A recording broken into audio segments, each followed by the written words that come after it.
اسلام یا منهج و روش کامل اسلام در رسیدن به حق چی هست؟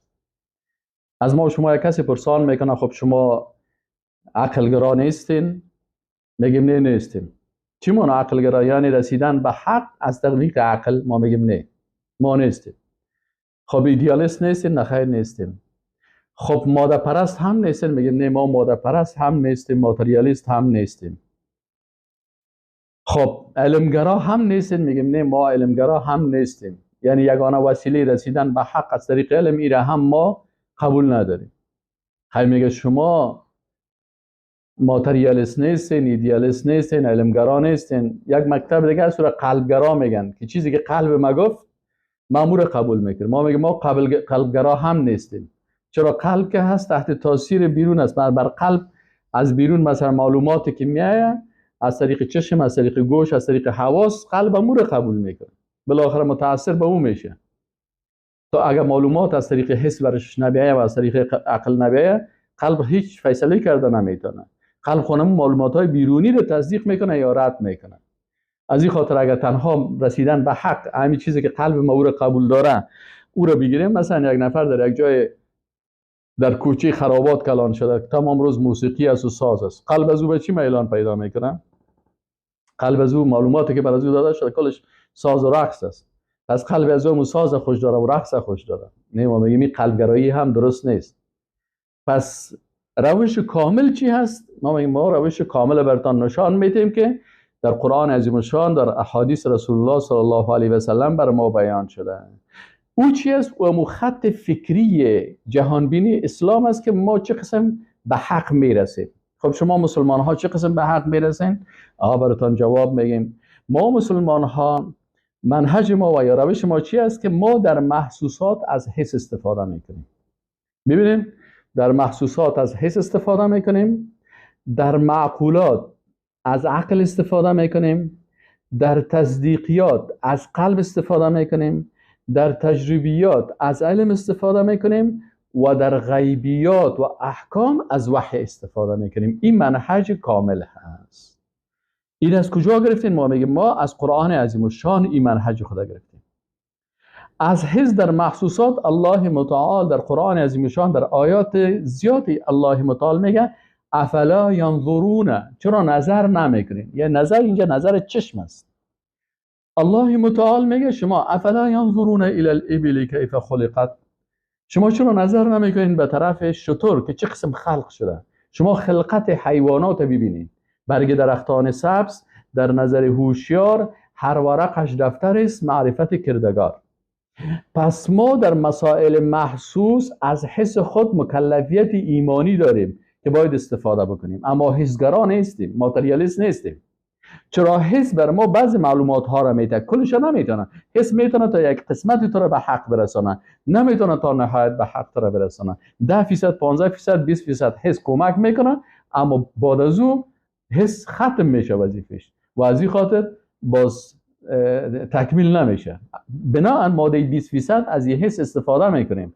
جایی که محسوس است کاملا از حس استفاده میکنیم. چرا استفاده میکنیم از حس؟ امو خالقی که قرآن نازل کرده، امو خالق بر ما امی حواس داده و گفته از این حواستان استفاده کنین. الله متعال میگه فلا ینظرون الی الابل کیف خلقت، چرا این مردم نظر نمیکنن، به چشمای خود نمیبینن به طرف شتر که چه قسم خلق شده. ساختمان فیزیکی، آناتومی و فیزیولوژی شتر اگر شما مطالعه بکنین، برای صحرا و ایگپای بسیار امی ساختمان ازی و امی آناتومی ازی برای صحرا و برای حرکت در صحرا بسیار آماده هست. الله متعال میگه سنتی سیل کنین، ببینید قدرت الله را، باز میفهمین که چه ذات قدرتمنده هست. و الی السماء کیف رفعت، شما به طرف آسمان ها نظر بکنید. یک وقتی در تلسکوپ بشینین و پشت تلسکوپ و شما سهل بکنین این عالم هستی را، ببینید که سیارات چه سیارات هستند، چقدر بزرگ هستند از زمین. باز اونجا قدرت الله متعال میفهمی که الله اکبر، ذات با عظمتی که تمام از اینا را خلق کرده. و الی الجبال کیف نصبت، شما برین کوه ها را سهل کنین. اگر شما یک متخصص زمین شناسی را برین او برتان میگه بله این کوه ها که هسته مثل میخ وارد در زمین هسته، همین قدر که سرش معلوم میشه به می اندازه در زیر زمین این مثل میخوره نصب شده و الجبال اوتادا. این چی است؟ این امی اعجاز علمی قرآن عظیم الشان است که بسیاری ساینسدانان اینو میبینن و مسلمان میشن. و امی قسم الله متعال میگه که و الی الارض کیف سطحت، زمین ببین که چه قسم هموار شده. و از این خاطر الله متعال میگه سنوریهم آیاتنا، از نگاه علمی الله متعال میگه که شما مثلا وقتی ما از حس استفاده میکنیم، همین قسم در علم چی میکنیم؟ در مسائل تجریبی الله متعال بر ما و شما میگه که ما باید چی بکنیم؟ از ساینس استفاده بکنیم، از علوم تجربی استفاده بکنیم. از این خاطر الله متعال در آیات قرآن میگه سنوریهم آیاتنا فی الآفاق و فی انفسهم. الله متعال میگه ما دلایل قدرت خدا نشان میدیم بر از اینا در افقها، وقتی که اینا به آفاق میرن، و فی انفسهم، و در وجود خودشان. یعنی اگر شما به یه عالم هستی جهان این شما مثلا مطالعه بکنین و یا در نفسهای خود نظر بکنین، تحقیق بکنین، تجربه بکنین از نگاه ساینس، بالاخره حتی یتبین لهم انه الحق، تا که معلوم شود برشان که این حق است، قرآن حق است. پس ما از نگاه علمی هم مکلفیت داریم که چی کنیم؟ ما به طرف عالم هستی از حس خود استفاده بکنیم و از نگاه ساینس تجربه بکنیم. از این خاطر یک شاعر مسلمان چی میگه؟ میگه آیت توحید بینم بر در و دیوارها، آسمانها کهکشانها ثابت و سیارها. میگه در کل زیمه دلایل قدرت الله سبحانه و تعالی رو میبینم، آثار توحید میبینم، شاهدان بر وجود خالق یکتای خیش، بحر و برها، درها، دریاچه ها، کوهسارها. میگه کل از اینا شهادت میتن به چی؟ به وجود خالق یکتا. خب پس ما مسلمان ها در امور محسوس از حس استفاده میکنیم و این مکلفیت ایمانی ما هست، اما حسگرا نیستیم. در مسائل تجریبی و ساینسی از چی استفاده میکنیم؟ از علوم ساینسی و علوم تجربی استفاده میکنیم، از کیمیا، از فیزیک، از بیولوژی، از تمام از اونها ما استفاده میکنیم. چرا به خاطر ازی که الله متعال برای ما اینمی چیز کرده، فضیلت علم و دانش بیان کرده.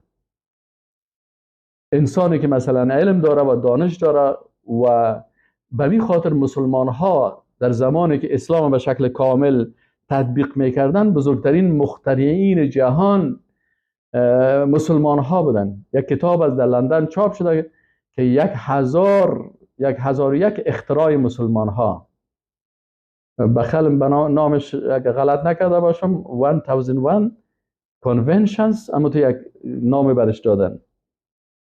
این 1001 اختراع مسلمان ها کتابی هست که این در لندن چاپ شده. و به خاطر چی است؟ به خاطر ازی که مسلمان ها وقتی که از همین منهج و روشی که قرآن عظیم الشان و احادیث رسول الله صلی الله علیه و آله میگه که شما در محسوسات از حس استفاده بکنین، در تجربیات از علوم ساینسی استفاده بکنین، در معقولات از عقل استفاده بکنین. بله شما از عقل استفاده میکنین. بله چرا از عقل استفاده میکنیم؟ به خاطر ازی که آیات زیادی هست که در قرآن میگه افلا تعقلون، افلا یتدبرون، چرا تدبر نمیکنن؟ افلا تتفکرون، شما تفکر نمیکنین؟ افلا تذکرون، شما چرا تذکر نمیکنین؟ افلا یتدبرون القرآن ام علی قلوب اقفالها، افلا یتدبرون القرآن ام علی قلوب اقفالها، چرا اینا تدبر در قرآن نمیکنن؟ آیا قلبهای از اینا قلف است؟ پس آیات زیاد در قرآن است که به تفکر، تدبر، تذکر، تعقل به این چی میکنه. از این خاطر ما مسلمان ها در مسائلی که مربوط به عقل میشه، در معقولات از عقل استفاده میکنیم. این وظیفه ما هست و این رو باید بکنیم، چرا آیات قرآن است. پس در محسوسات از حس استفاده کردیم، در معقولات از عقل استفاده کردیم، در تجربیات از علوم تجربی و ساینسی استفاده کردیم و در مسائل تصدیقات باز از چی استفاده میکنیم؟ در مسائل تصدیقات باز اونجا تصدیق از قلب استفاده میکنیم. مثلا اقرار باللسان و تصدیق بالقلب. ما معلومات خوبی برای قلب میتیم، وحدانیت الله را از قرآن عظیم الشان میگیریم، باز قلب رو چی میکنه؟ تصدیق میکنه. پس ما از این هم استفاده میکنیم. و در مسائل غیبی و احکام الله، چیزهایی که غیب است، الله و ملائکته و مثلا بسیاری مسائل جنت دوزخی مسائل غیب است، اینجا باز از چی استفاده میکنیم؟ اینجا باز ما از وحی استفاده میکنیم، یعنی از قرآن و سنت. پس اینی هست منهج کامل، روش کامل بر رسیدن به حق. این حالا اگر کسی از این روش کامل استفاده بکنه، بالاخره مثلا من از حس خود استفاده میکنم، چون قرآن برای ما گفته در حست استفاده کن. پس ما وقتی که سهل میکنم در وجود خود، مثلا در انگشتای خود حساب میکنم، یا چشم به چشم خود نظر میکنم، میبینیم که چشم در یک جای خاص است و یک آب شور در بین از او هست و دی بلندی نیست، و بالاخره مثلا پلک است و مژه هست و ابرو هست. این کل زیر وقتی که انسان سهل میکنه، بالاخره متوجه میشه که ذات حکیم ایره به شکل خلق کرده که هم محفوظ باشه، هم خراب نشه، هم گنده نشه، هم مثلا در جای اگر سر انسان میخوره چشم زود از بین نره. بسیاری وقتا سر میترقه لکن چشم محفوظ میباشه. سر انسان در دیوار میخوره، فکر انسان نمی باشه.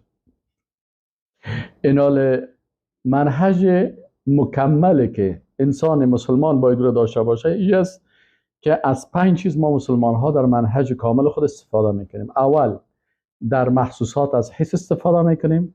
دوم، در معقولات از عقل استفاده میکنیم.